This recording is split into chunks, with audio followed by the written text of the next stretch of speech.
Assalamualaikum warahmatullahi wabarakatuh. Bismillahirrahmanirrahim. Alhamdulillahi rabbil alamin. Wassalatu wassalamu ala ashrafil anbiya'i wal mursalin, nabiyyina Muhammadin wa ala alihi wa sahbihi ajma'in. Rabbi shrah li sadri wa yassir li amri wahlul 'uqdatan min lisani yafqahu qawli, amma ba'du. Puji dan syukur bagi Allah Subhanahu wa taala, pencipta, pemilik, pentadbir semesta alam. Selawat dan salam atas Nabi kita Muhammad sallallahu alaihi wasallam, juga atas ahli keluarga baginda, para sahabatnya dan para pengikutnya yang setia sehinggalah ke hari kiamat. Alhamdulillah. Pada petang ini kita bertemu dalam perbicaraan kita ataupun pembicaraan kita dan juga bacaan kita terhadap kitab Talbis Iblis. Dan terima kasih kepada pihak Surau An-Nur Selcom PJ yang telah menjadi host kepada kuliah kita pada hari ini. Dalam masa yang sama dipancarkan juga pada beberapa page-page yang ada. Jazahumullahu khairan katsira.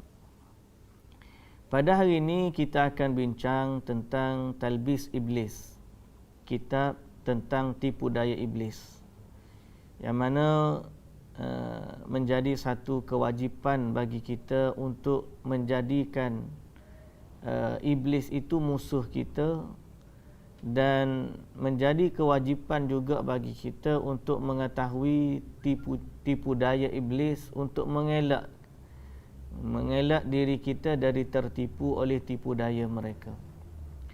Asas kepada tipu daya iblis adalah untuk memesongkan kita dari jalan Allah, jalan yang telah Allah wahyukan kepada Rasulullah sallallahu alaihi wasallam, jalan yang kita minta dengan Allah Subhanahu wa taala pada setiap hari. Ihdinas siratal mustaqim, siratal ladzina an'amta 'alaihim ghairil maghdubi 'alaihim waladdallin. Amin. Jalan yang Allah beri nikmat kepada mereka dari kalangan para nabi, para siddiqin, para syuhada dan juga as-salihin. Jalan ini dicemburui oleh iblis sehingga iblis bersumpah akan memesongkan anak Adam daripada jalan ini. Sebab itu dalam memesongkan anak Adam dari jalan Allah yang telah Allah wahyukan ini, mereka memiliki pelbagai bentuk dan cara. Kita sebagai hamba kepada Allah yang kita minta dengan Allah untuk tetap di atas jalan ini, kena senantiasa bermohon juga kepada Allah agar Allah selamatkan kita dari tipu daya iblis. Pada hari ini topik yang kita nak bicarakan ialah tentang talbis iblis terhadap golongan sufi yang kita dah bicarakan sebelum ini. Jangan salah anggap, kita bukan mencela golongan sufi secara umumnya, secara keseluruhannya. Kita mencela ataupun kita berbicara tentang golongan sufi yang terpedaya dengan tipu daya iblis. Jadi kalau orang itu tidak memiliki sifat sebagaimana yang disebutkan, maka santai saja dan kita boleh berlapang dada. Cumanya kena hati-hati, kerana apa yang berlaku ini adalah secara majoriti, kebanyakan. Sebab itu Ibnul Jauzi telah menyebutkan dalam kitabnya. Dan jangan juga salah sangka kitab ini bukan sekadar mencela ataupun menyentuh tentang kaum sufi. Dia juga telah membicarakan sebelum ini talbis iblis terhadap ahli Quran, talbis iblis terhadap ahlul hadis, terhadap ahlu fiqh dan juga ahli aqidah. Justru yang kita bicarakan ini tentang talbis iblis terhadap mereka. Pertama, kalau sebelum ini kita sudah bincangkan, iblis ni dia datang memberikan satu gambaran yang nampak macam gah dan hebat, tapi sebenarnya dia terpesong dari agama. Iaitulah dia memisahkan antara hakikat dengan syariat. Orang-orang sufi atau tasawuf ada yang sampai kepada level hakikat pada mereka, sehingga mereka berlepas diri dari syariat. Lalu ini adalah talbis. Okey, ini adalah talbis. Di mana sebahagian sufi membezakan antara syariat dengan hakikat. Dan ini merupakan kebodohan dari si pengucap. Kerana syariat sepenuhnya hakikat. Jika yang dimaksudkan rukhsah dan azimah, keduanya pun termasuk syariat. Sekelompok pendahulu sufi mengingkari sikap para sufi yang berpaling dari syariat. Sufi-sufi dulu mengingkari, kata mana boleh. Tak boleh seorang sufi kata dia ni terkeluar daripada syariat. Sebab tu kita baru ni cerita tentang isu Nabi Khidir. Ada yang kata Nabi Khidir ni ada, yang kata Nabi Khidir tu tak ada, dah meninggal. Perbahasan ilmiah ada pada situ. Tapi jangan pula dibawa isu Nabi Khidir ni nak justify bahawa dia ni sama seperti Nabi Khidir. Bila dia dah berjumpa dengan Nabi Khidir, maka dia ni sama level Nabi Khidir. Level macam mana? Nabi Khidir tak termasuk dengan syariat Nabi Musa. Sebab tu Nabi Musa AS berpisah dengan Nabi Khidir, dan Nabi Musa banyak tak tahu apa yang Nabi Khidir ucapkan atau lakukan sebelum tu. Jadi Nabi Khidir tak termasuk dengan syariat Nabi Musa AS. Lalu mereka menjadikan Nabi Khidir hujjah untuk mereka berpisah daripada syariat Nabi Muhammad sallallahu alaihi wasallam. Itu tidak benar. Kerana kita nak ambil sama tu tak boleh. Kalau pun Nabi Khidir tu masih hidup, seorang bertemu dengan Nabi Khidir, dia tak boleh ambil bagaimana Nabi Khidir bertemu dengan Nabi Musa untuk jadi ukuran bagaimana dia dengan syariat Nabi Muhammad sallallahu alaihi wasallam. Kita dah sebut sebelum daripada ni, Nabi Khidir wajar begitu kerana Nabi Musa hanya diutuskan untuk Bani Israel, sedang Nabi Muhammad sallallahu alaihi wasallam diutuskan untuk sekalian umat.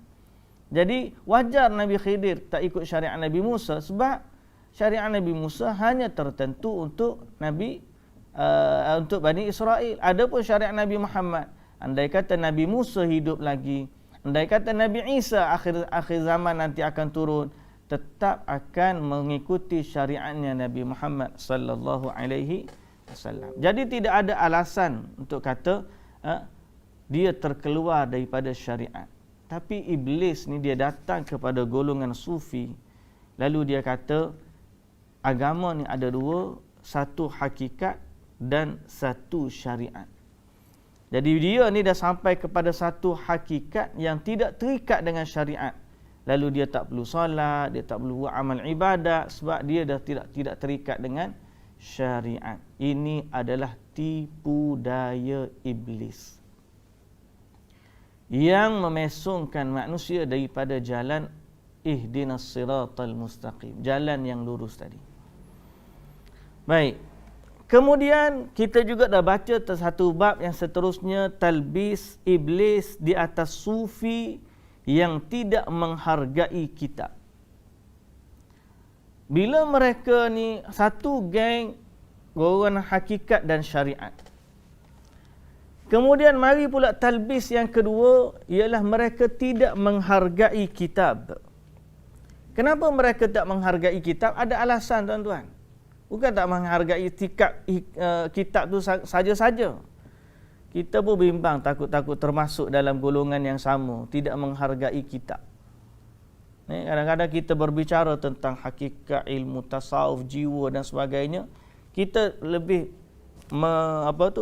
mengutamakan soal penyucian jiwa, tazkiyatun nafs. Lalu kita tidak memandang sudut-sudut lain sebagai penting. Itu yang berlaku. Penulis berkata, sekelompok sufi menyibukkan diri dengan mencatat ilmu. Mula-mula ada orang sufi ni ngaji ilmu tulis. Namun iblis kemudian mendatangi dan mengelabui mereka dengan licik.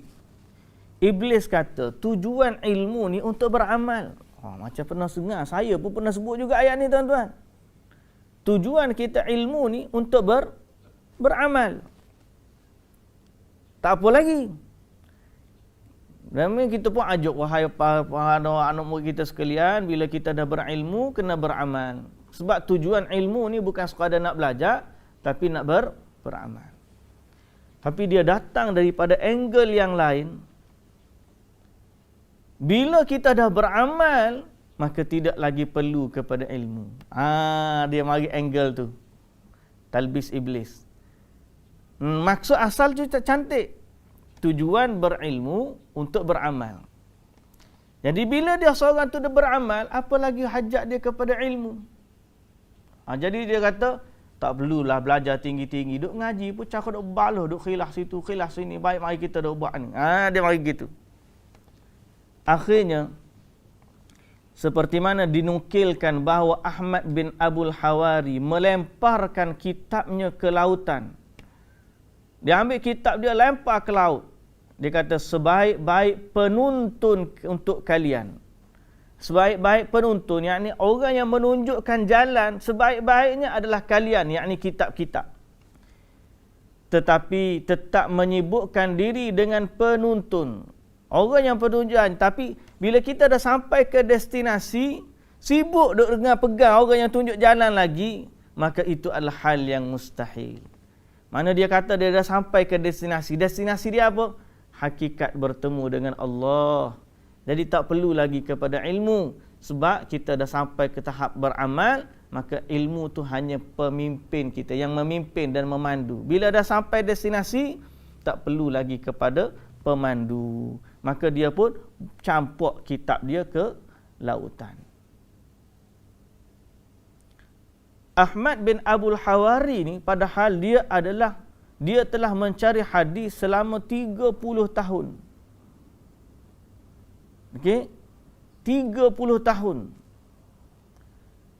Sampailah satu waktu dia bawa semua kitab-kitab yang dia kumpulkan ini hadis ni pergi ke lautan. Dia kata, aku sudah bertemu dengan Tuhanku, lalu aku tidak lagi perlu kepada perantara atau penunjuk jalan. Akhir sekali dia buang kitab-kitab dia. Dari Abu Nasr At-Tusi, dia kata, aku pernah mendengar sekelompok syekh di Rai, Iran mengatakan Abu Abdullah Al-Muqri mewarisi 50,000 dinar dari ayahnya. Okey, dan ini belum terhitung barang dan serta bangunan. Dia melepaskan dan menginfakkan seluruh harta itu kepada orang fakir. Betul, baguslah. Aku menanyakan tindak berderma itu kepada dirinya. Kemudian dia menjawab, aku sebenarnya telah berihram saat masih kecil. Lalu aku pergi ke Mekah lagi seorang diri. Saat tidak ada lagi harta yang dapat membuatku kembali pulang untuk mengambilnya. Aku bersungguh-sungguh agar tidak banyak menulis ilmu. Dia kata, infaknya banyak, tapi dia berusaha untuk tidak menulis ilmu.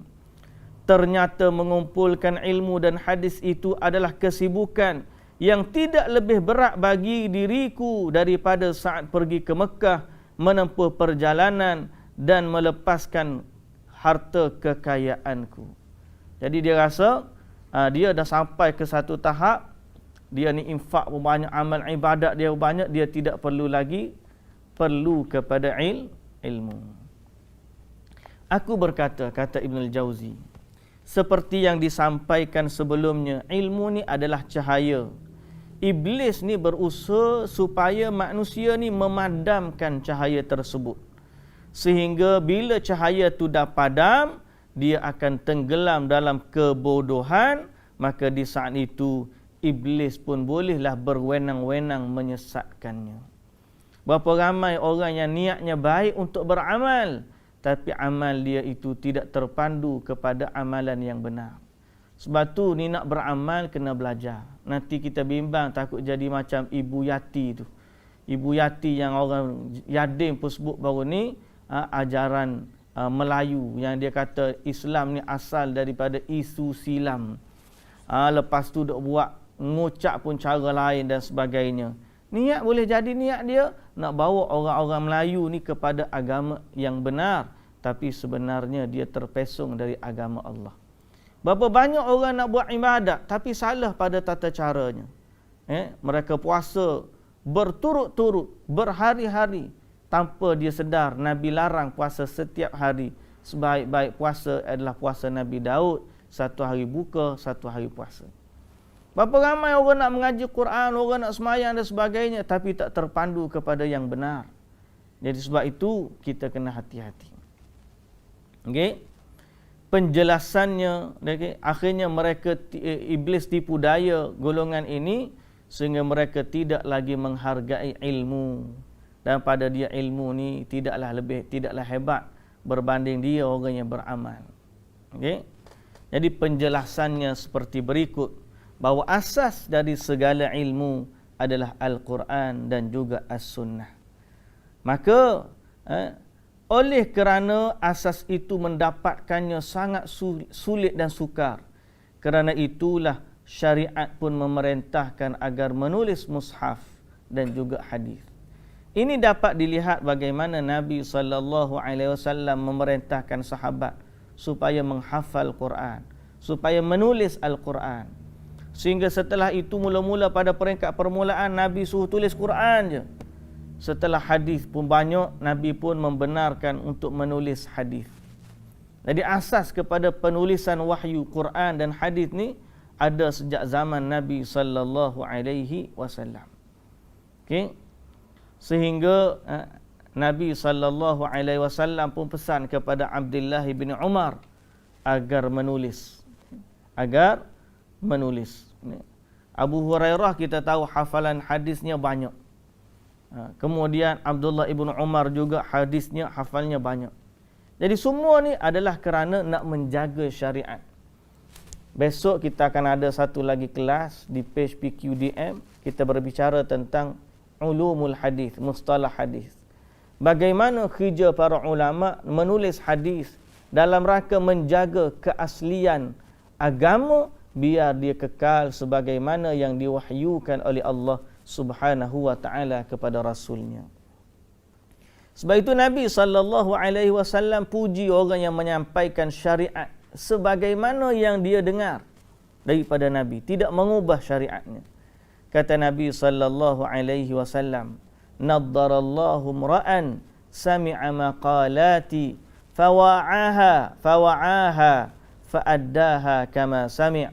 Semoga Allah menjadikan berseri-seri wajah orang yang mendengar perkataanku, lantas dia memahaminya, kemudian dia menyampaikannya sebagaimana dia dengar. Jadi menyampaikan hadis sebagaimana yang didengar, yakni sebagaimana datang daripada Nabi sallallahu alaihi wasallam adalah kemuliaan, dan ini ibadah. Dan ini adalah ibadah. Orang sufi dia duk sibuk dengan amal ibadah, dia tak rasa para ulama sedang beribadah. Sedang Imam Ahmad berkata, Imam Ahmad ni sampai peringkat bila orang kata ajarkan hadis daripada hafalanmu. Okey. Imam Ahmad jawab, tidak, aku akan baca hadis daripada catatanku.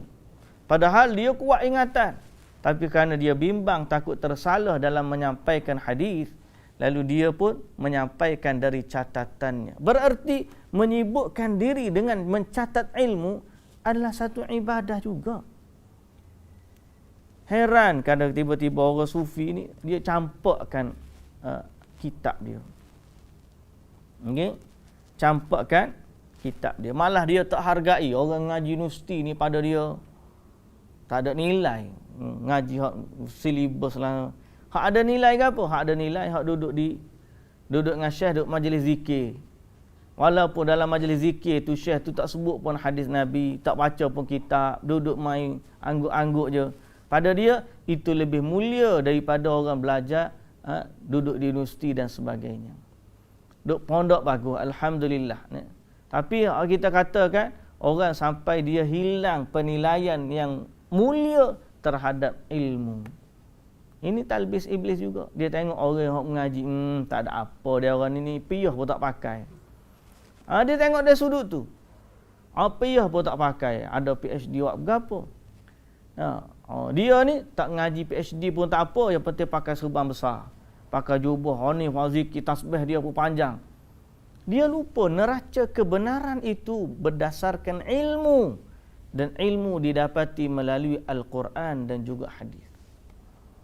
Okay? Jadi jangan sampai satu tahap orang kita ni memang dah tak campur dah kitab, muka memang kitab pun dah tak ada. Kita baca PDF yang lain ni, cuma dia memandang hina orang yang berilmu. Pada dia orang yang dah ada ilmu makrifat itu yang lebah, yang hebat. Sedang para ulama sibuk dengan ilmu. Para ulama sibuk dengan ilmu. Ali ibnul Madini berkata, tuanku yakni Imam Ahmad bin Hanbal memerintahkan aku agar menyampaikan hadis hanya melalui kitab. Baca saja. Jadi sebab tu saya pun kadang-kadang tak suka kita duk ngajar tak ada kitab. Kita baca banyak lebih bagus daripada kita ulas banyak. Pasal apa? Kalau baca banyak tu ada dalam kitab. Hari ni kita tak sempat nak buat screen, nak scan cerita tentang ni. Baik. Para sahabat Rasul telah meriwayatkan sunnah, lantas sunnah itu diterima oleh para tabi'in. Kemudian para ahlul hadis menempuh perjalanan jauh ke belahan timur dan barat untuk mendengar kata-kata hadis dari sana dan sini, mensahkan yang sahih, mendaifkan yang tidak sahih, mengkritik serta merekomendasikan kitab-kitab perawi hadis, menjelaskan sunnahnya dan menyusun kitab. Makna itulah kerja para ulama ni. Apakah mereka tu tidak mencapai ketinggian darjat? Tuan-tuan, ibadat ni untuk kita je. Ilmu ni boleh dikongsi dengan orang. Ibadat untuk kita. Kita semayang setakat kita je. Ni yang kadang-kadang orang tak nampak keistimewaan ilmu. Saya sebut semalam, contohlah tuan-tuan. Kita ni, keberkatan hidup kita adalah dengan apa yang kita isi padanya. Orang ni kalau dia hebat, contohnya ada orang umur pendek tapi keberkatan hidup dia Masya Allah. Dengan umur yang pendek, dia boleh memberi kebaikan yang banyak. Orang yang tak berkat hidup dia panjang tapi tak ada makna. Sama seperti contoh, ada orang ni meniaga, buka kedai daripada pagi sampai malam, untung tak sampai 100. Sibuk dia meniaga. Ada orang Allah Ta'ala bagi keberkatan kepada dia, dia buka tak lama. Dia buka pula mungkin tak payah buka sewa kedai. Dia buka online je, buat satu hari tu apa sekali hantar. Ada orang kan jual sambal nyek-nyek tu. Sambal nyek-nyek tu berapa minit saja dah dapat dah berapa tu. Beribu-ribu order masuk dalam masa beberapa minit. Padahal dia bukanya mesti kejap. Itulah bandingan orang yang masanya sedikit tapi amalannya banyak dengan orang banyak amalannya sedikit. Para ulama, Imam An-Nawawi, umur dia pendek. 40 tahun meninggal dah. Tapi ilmu dia, Masya Allah, berpanjangan. Sampai hari ni ilmu dia hidup lagi. Jadi ini benda ilmu. Sebab tu iblis dia tak suka kita sibuk dengan ilmu. Dia suka kita sibuk dengan benda lain. Allahu Akbar. Kita ni kena talbis iblis ke kita ni? Banyak sibuk dengan benda lain daripada ilmu. Baik. Jadi dia kata para ulama dengan sibuk-sibuk, lalu ada orang melenyapkan semua itu sehingga seluruh keletihan terbuang percuma. Tidak tahu hukum Allah dalam sesuatu kejadian menjadi konsekuensi, malah tidak ada perlakuan semena-mena terhadap syariat seperti halnya perlakuan ini. Mari zaman dia kata tak penting berlaku hadis tu. Allahu Akbar. Ulama kumpul hadis ni beratus ribu tahun. Mari siapa dia? Biarlah hadis maudhu' pun hadis juga. Ada seorang ustaz dia post kuliah di seorang satu tempat di kampung. Ustaz tu mengajar, apalah orang hari ni hadis maudhu' pun boleh amal, sebab dia pun hadis maudhu' pun hadis juga. Tuan-tuan, orang begini tak tahu dia telah mensia-siakan kerja ulama ribuan tahun. Ulama ni, kalau kita 1000 tahun lebih duduk kumpul hadis. Sampai zaman al-imam kumpul sibuk dengan hadis. Mari zaman kita, kita kata tak apa. Kita tak pakai pun. Kita sibuk dengan pandangan kita sendiri. Jadi kita kata keletihan ulama itu terbuang secara percuma. Dia tak rugi, ilmu dia tetap dijaga oleh Allah. Kitalah yang rugi.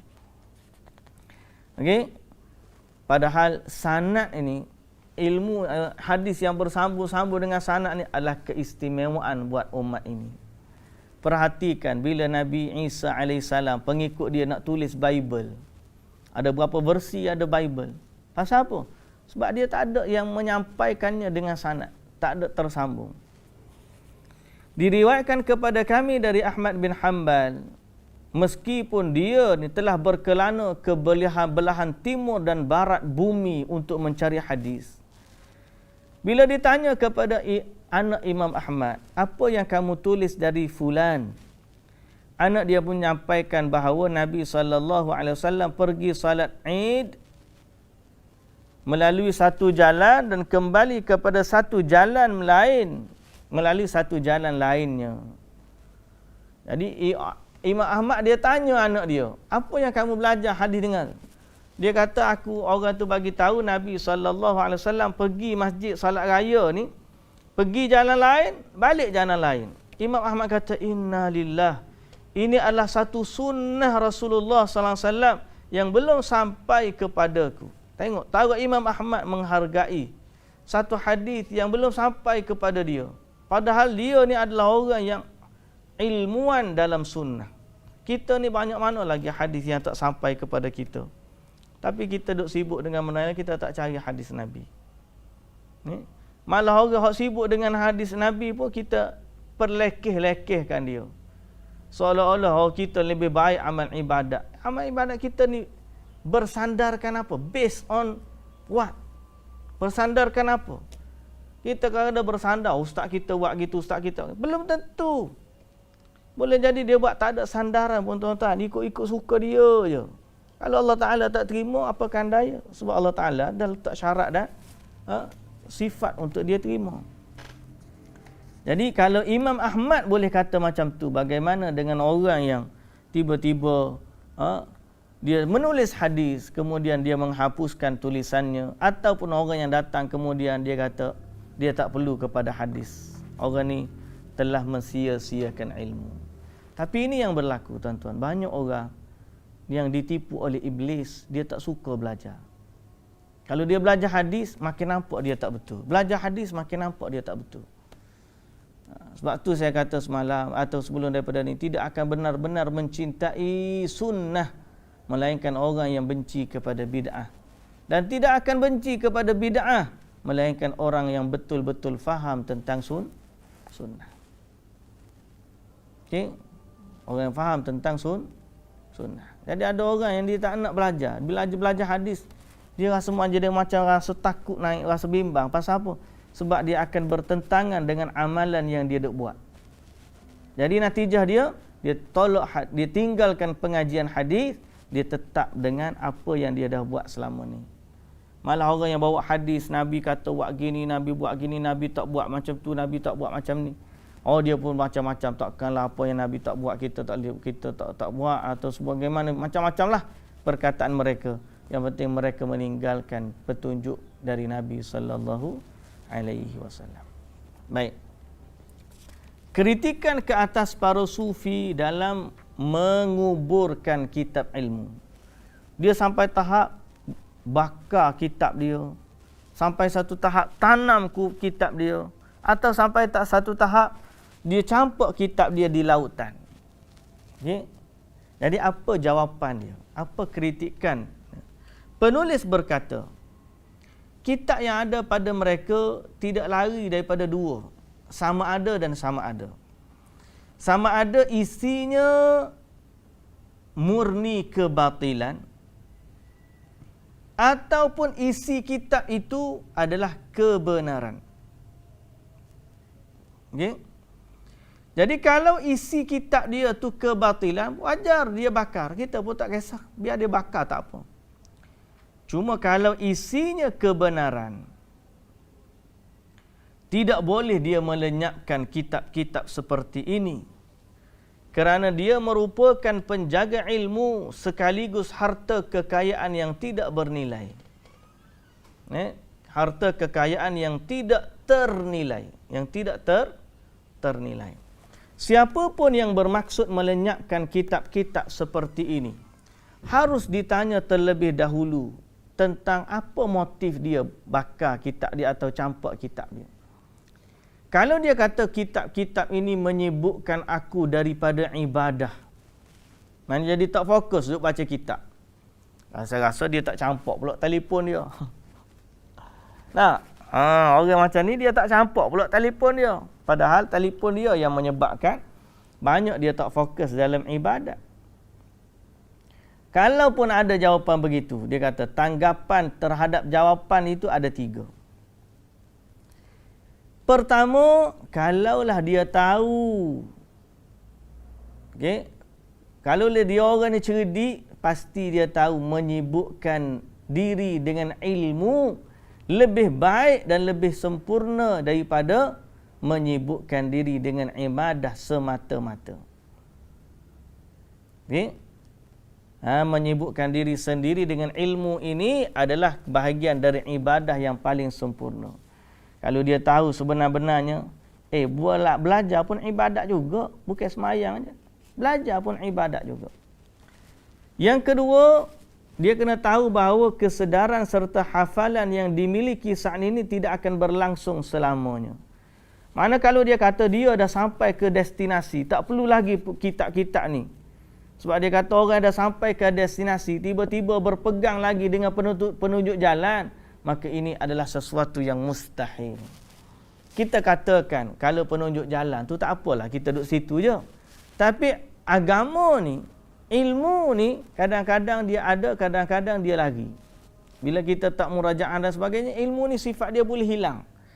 Jadi sebab itu, kesedaran kita terhadap ilmu perlu kita belajar, kerana ilmu ni kalau kita tak ulang kaji, sifat dia hilang.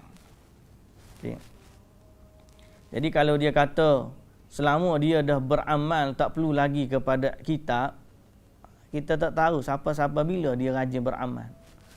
Boleh jadi sampai satu hari dia pun hilang, lupa pada apa yang menyebabkan dia beramal. Jadi dia perlu kena ulang kaji balik. Okay.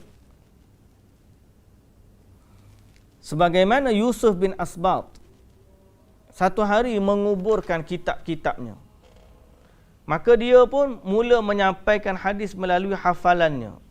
Oleh kerana hafalan dia kuat, dia pun capuk hadis kitab-kitab dia. Sampai satu hari, mari perasaan hafalan dia mulalah bercelaru.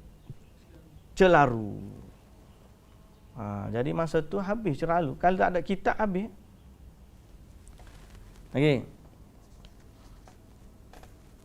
Andai kata yang ketiga, kalau betul kamu ingat sekalipun, takkanlah sampai capuk kitab. Bagilah kitab ke orang lain. Jadi jangan sampai kitab ni, kita ni, siapa nak tunjuk kita ni dah ingat, kita bakar kitab, tak nak kembali kepada kitab dan seumpama dengannya. Okay. Kalau kitab tu betul mengarut, tak ada ajaran yang benar, memesongkan diri daripada sunnah Nabi, wajar. Kita tinggalkan dia. Ni dah belajar ilmu tinggi-tinggi, sampai satu tahap, tak nak belajar lagi. Bakar, buang di laut dan seumpama dengannya. Okay, kita tak tahu. Kadang-kadang ilmu kita ni, macam kita tengah balik belajar, tuan-tuan. Waktu kita mula-mula balik belajar tu berasa, wah, hebat, ingat belaka. Tapi learning ni, bila dah sampai tua dah umur kita, barulah kita tahu, ya Allah, banyak dah benda daripada kita, ilmu yang kita lupa kalau sekiranya kita tidak buat ulang kaji. Jadi jangan kita sia-siakan ilmu kita. Baik. Talbis iblis terhadap sufi berkait pengingkaran mereka terhadap orang yang sibuk dengan ilmu. Okey, terhadap mereka yang sibuk dengan ilmu. Penulis berkata, sufi ini terbahagi kepada dua. Pertama, orang yang memang malas menuntut ilmu. Yang kedua, mereka yang menyangka ilmu sebagai sesuatu yang muncul di dalam jiwa sebagai buah ibadah. Maka mereka harus melarang menyibukkan diri dari ilmu dengan ilmu zahir. Jadi ada orang kata ilmu ni sebenarnya dua jenis. Satu, mereka ni terjebak dengan kemalasan. Yang kedua, mereka kira ilmu ni hasil daripada ibadah. Jadi tak perlu cari ilmu. Ja'far Al-Khuldi berkata, andaikan para sufi meninggalkanku dan aku terus menuntut ilmu zahir, maka akan aku dapat menyampaikan semua sanad yang ada di dunia ini kepada kalian. Sungguh saat masih muda, aku sering menemui Abbas Ad-Duri dan menulis hadis dari lisannya dalam satu majlis ilmu. Satu hari setelah aku keluar dari majlis Abbas, aku berpapasan dengan seorang sahabatku di kalangan penganut sufi. Dia bertanya, apakah yang kamu bawa itu? Aku lalu memperlihatkan catatanku kepadanya. Sehingga maka dia pun berkata, apa-apaan ini? Kamu meninggalkan ilmu khiraq, ilmu firasat, lantas mengambil ilmu waraq, ilmu kertas. Jadi dia menganggap ilmu yang kita duk tulis-tulis ni adalah ilmu kertas. Dia ni ilmu firasat. Lalu dia mengoyak-ngoyak kertas itu. Sehingga aku pun tidak pernah lagi kembali ke majlis Abbas.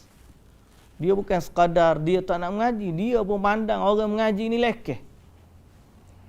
Pada dia, kenapa kamu tinggalkan ilmu firasat pergi kepada ilmu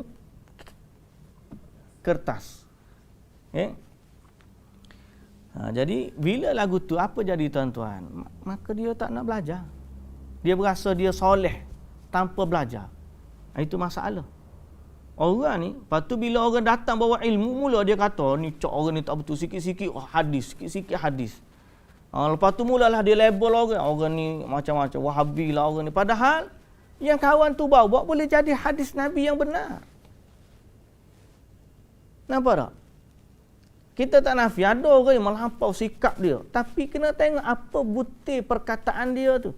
Kalau dia bawa hadis Nabi, kita tak boleh nak tolak. Sebab apa? Sebab dia bawa hadis Nabi. Tapi jangan sampai kita anggap kita ni sudah baik ilmu agama kita tanpa perlu ilmu. Ini talbis iblis. Iblis menjadikan orang tu rasa baik agama dia tanpa dia belajar. Dia dah soleh, dia dah okey gini, semayang dia tak tinggal begini-gini. Padahal bila dia letak amalan dia pada neraca ilmu, boleh jadi amalan dia belum lagi menepati apa yang dituntut oleh Allah Subhanahu wa taala, sebagaimana yang dikhabarkan oleh Nabi Muhammad sallallahu alaihi wasallam. Boleh? Dia berkata, aku mendengar dari Abu Sa'id Al-Kindi. Dia kata, aku tinggal di tempat perkumpulan kaum sufi, tapi aku tetap mencari hadis secara sembunyi-sembunyi tanpa diketahui oleh mereka. Satu ketika tintaku jatuh dari lengan baju. Tengah tinta mana pen, dia dah nulis sembunyi-sembunyi. Satu hari pen dia jatuh daripada baju dia, jatuh ke bawah. Maka seorang sufi bagi tahu ke dia, tutuplah aibmu. Aib bagi dia menulis kitab, menulis ilmu. Pada dia sudah sampai ke satu tahap tak perlu lagi nulis kitab, nulis hadis, tak perlu dah. Pasal dia dah sampai tahap yang tinggi. Ajib. Dari Al-Husain bin Ahmad As-Saffar, dia bercerita, satu hari aku membawa tinta, yakni pena, Lalu Ash-Shibli berkata kepadaku, sembunyikanlah tulisan milikmu dari diriku. Tulisan hatiku sudah cukup bagiku. Dia memandang enteng tulisan ni. Penulis berkata, bentuk penentangan terbesar kepada Allah antara lain menghalangi manusia dari jalannya. Dan jalan ilahiyah yang paling jelas adalah ilmu. Ilmu menuntun menuju Allah Subhanahu wa ta'ala, menjelaskan hukum dan syariatnya, juga apa yang disukai serta dimurkai. Jadi dengan ilmu kita tahu apa yang Allah suka, apa hukum dia, apa syariat dia, yang Allah Ta'ala tak suka macam mana, itu dapat dengan ilmu. Maka menghalangi manusia untuk menuntut ilmu sama dengan memusuhi Allah juga syariatnya. Sayangnya mereka yang melarang menuntut ilmu tidak menyedari keburukan ini. Dia sekak pula orang tak nak bagi mengajar ilmu. Dia sekak pula orang. Jangan. Pasal pada dia ilmu, bila belajar tentang Quran, bila belajar tentang sunnah, ni akan bertentangan dengan masyarakat. Jadi dia tahan pula talbis. Padahal kita nak ajak orang kembali kepada Allah. Okey.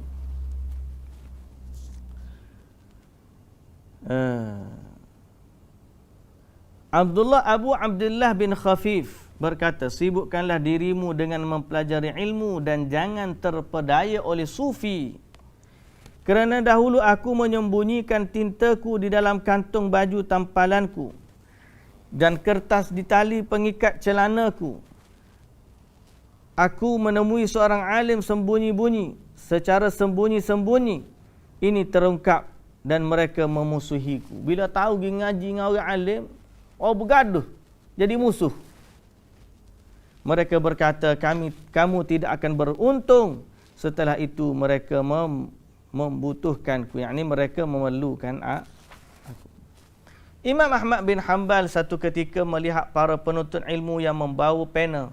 Lalu dia menyatakan, inilah lentera-lentera Islam, lampu-lampu Islam. Imam Ahmad kata.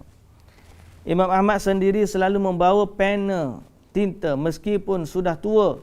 Sehingga ada seseorang bertanya kepada beliau, sampai kapan, sampai bila kamu membawanya, wahai Abu Abdullah?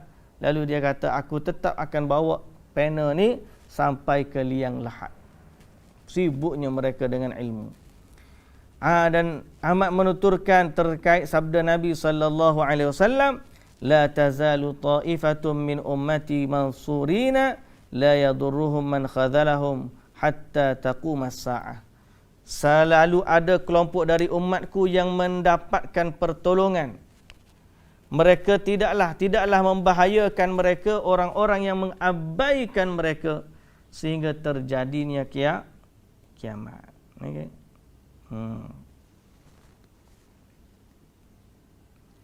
Baik.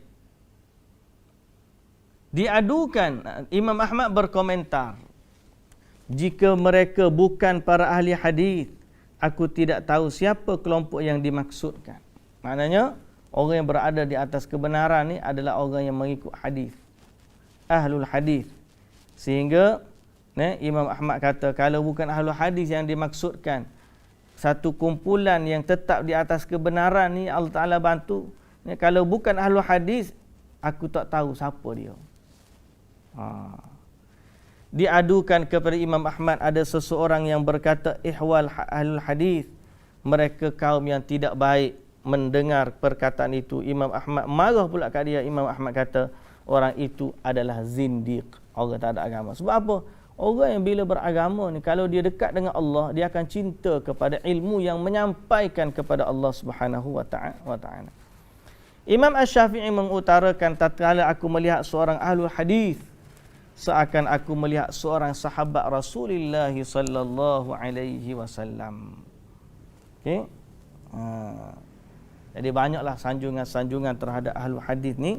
Jadi nak menunjuk kepada kita, tuan-tuan, puan-puan yang dirahmati Allah Subhanahu wa taala, jangan terjebak dengan fitnah iblis yang membuat seseorang itu benci dengan ilmu, benci kepada kitab, benci kepada hadis. Zaman kita lah ni macam itulah kita sebut, tak payah duk mengaji lah. Orang mengaji pun tak soleh juga. Dia tengok orang ni dengan sebelah mata. Dia tak tahu orang tu kadang-kadang ada hadis yang dihafal, ratusan, ribuan mungkin. Mungkin puluh ribu hadis yang ingat dalam kepala dia. Sedang orang kita duduk kata ni, orang duduk dekat dengan dia, tak ingat hadis pun. Jadi jangan kita jadi begitu. Jangan kita jadi begitu. Muliakanlah para ilmuwan. Kalau orang datang bawa hadis Nabi, bawa Quran, tu patut kita pegang sungguh-sungguh. Pasal apa? Yang ni yang benar. Kalau mari duk cerita, saya rasalah, hamba rasalah, pada pendapat saya lah. Duk main gitu je. Dia dah rasa dia dah syok. Dah satu rasa soleh. Lalu dia tidak perlu lagi kembali kepada syariat. Itu adalah musibah. Dan itu adalah bencana yang telah dibawa oleh itu adalah bencana yang telah menimpa kita. Okey, menimpa kita. Baik, jadi semoga Allah Subhanahu Wa Taala menjadikan kita orang yang dekat dengan hadis Nabi sallallahu alaihi wasallam, dan semoga Allah Subhanahu Wa Taala menjadikan kita orang yang menghargai ilmu dan senantiasa sibuk dengan belajar ilmu serta menyampaikannya kepada orang lain. Wallahu taala alam. Sekadar itulah yang dapat kita sebut pada hari ini. Apa yang baik dari Allah Subhanahu Wa Taala, yang tidak baik dari kelemahan saya. Wallahu taala alam. Ada soalan? Ya. Kenapa ada orang yang berbeza pandangan walaupun dia mengikut Al-Quran dan Sunnah? Kenapa ada? Okey, mula jadi dia pun hanya aku bukan tak nak ilmu. Saya kupas balik soalan dia ni. Tapi duk belajar ni tak tahu hak mana satu. Jadi fed up belajar. Tak payah belajar. Kemudian di mana faedah dia? Aku tengok orang hak sama mengaji Quran dengan Sunnah pun duk khilaf sama dia juga. Tambah lah ni. Sehari dua hari ni dia. Orang Sunnah sama orang Sunnah duk buat dekat Facebook duk itu. Jadi masyarakat ni duk lengok, tak tahu mana. Ustaz kata ahli hadis ni tengok-tengok orang mengaji hadis pun duk berdebat sama dia juga. So macam mana? Kenapa dia berbeza pendapat? Tuan-tuan yang dirahmati Allah, berbeza pendapat dalam soal ijtihad itu biasa. Kita tak boleh nak expect semua orang ni satu sepakat sama kan. Cuma yang kita boleh sepakat ialah kita bersepakat di atas, kita ni berada di atas manhaj ahli sunnah wal jamaah, dan kita nak ambil apa yang dibawa oleh para sahabat sebagaimana yang telah mereka ambil daripada Nabi sallallahu alaihi wasallam. Itu sepakat. Jadi kalau selama sampai kepada kita, itulah yang dilakukan oleh Nabi, itulah yang dilakukan oleh sahabat, clear. Tapi sekarang ni nak cari yang tu bukan semua se-clear kristal. Orang putih panggil crystal clear. Makna sejelas-jelas tanpa sama. Kalau semua tu yang disepakati semua tanpa sama, Quran. Hadis ada yang kata dhaif, ada yang kata sahih. Khilaf pula. Hak kata sahih dia beramal dengan hadis tu. Hak yang kata dhaif dia tak beramal dengan hadis tu. Kenapa dia khilaf? Kerana ada orang ni jalan sampai kepada dia jalan lain, orang ni jalan banyak sebab. Okey. Ada kerana sahihnya ataupun dhaifnya sesuatu hadis. Ada kerana sampai ataupun tidak kepadanya hadis. Ada kerana kefahaman dia terhadap hadis tak sama dengan orang lain. Jadi khilaf tu banyak sebab. Yang penting kita duduk dalam asas kita ni nak mencari redha Allah. Jangan sampai aku fed up dah, gaduh je, khilaf je. Makin lama makin banyak khilaf. Tapi jangan sebab khilaf tu kita tak belajar. Habis tu buat apa? Aku tak payah belajar lah serabut, aku nak semayang je. Jadi kita tak tahu. Kurang-kurang bila kita tengok ni, kita belajar dua-dua pandangan. Kita tahu pandangan A macam ni, pandangan B macam ni. Maka kita boleh pilih pandangan yang kita rasakan sebagai orang awam ni, kita rasa kita cenderung kepadanya, ataupun ustaz kita ajar pandangan yang gini berdasarkan kefahaman dia, inilah pandangan yang benar. Kalau tak belajar langsung, lagilah tuan-tuan. Tak belajar langsung ni bukan jalan keselamatan. Itu jalan bahaya. Nanti orang mari ajar apa pun kita ikut belaka. Sebab tu ada pengikut orang jahil ni. tengok ibu yati tu, setara ibu yati pun ada pengikut juga. Pasal apa? Sebab pengikut dia tidak belajar. Jadi balik kalau kita belajar ni, memang khilaf tu ada. Khilaf tu tetap ada. Tapi kita kena belajar asbabul khilaf. Sebab khilaf tu kadang-kadang kerana satu hadis, atau sebab khilaf tu kerana ada dua hadis yang orang ni tengok hadis ni bertentangan dengan hadis yang kedua. Tapi isu yang paling utama ialah jangan kita melecehkan nilai ilmu, memperlekehkan nilai ilmu. Orang Penang kata leceh. Orang ni sikit-sikit hadis, sikit-sikit hadis. Leceh. Betul tak? Tak. Kalau dia tak bawa hadis, alhamdulillah. Imam Syafi'i kata, kalau aku tengok orang bawa hadis, seakan-akan aku tengok seorang sahabat Nabi. Imam Syafi'i kata itu. Bila aku tengok orang bawa hadis, seakan-akan aku tengok sahabat Nabi. Sebab yang bawa hadis ni sahabat Nabi. Jumpa dengan tabi'in, aku dulu dengan Nabi, Nabi kata macam ni. Sebab tu Imam Syafi'i respect orang bawa hadis ni. Mari dipanggil kalangan ahli sufi, pokok sibuk dengan hadis ni, pokok dia hadis ya, duk main hadis mata. Benda lain tak erti. Dia sampai pun ikat memperlekehkan ilmu hadis. Tak ada nilai baginya hadis. Bila mari kitab hadis, pada dia tak ada makna. Kalau mari cerita kitab hakikat mengenal diri, waktu ke buku, walaupun fatwa kata salah dan macam-macam. Jadi atas dasar tu tuan-tuan yang dirahmati Allah, muliakan ilmu dan berasakan diri kita sangat dahaga kepada ilmu. Kerana untuk mencapai tujuan mendapat redha Allah, kita mesti mendapatkannya melalui cara yang benar, dan cara yang benar itu kita akan dapati melalui ilmu. Okey, melalui ilmu. Dia kata dia dah soleh dah. Dia tak perlu belajar pasal dia dah baik dah ngaji. Aku 20 tahun dah jadi AJK masjid ni. Tiba-tiba mari nak ayat hadis. Dia mari rasa syok bahawa dia adalah orang yang sudah sampai satu tahap yang tinggi dalam agama. Padahal ilmu yang paling tinggi tahap yang paling tinggi dalam agama ialah berilmu.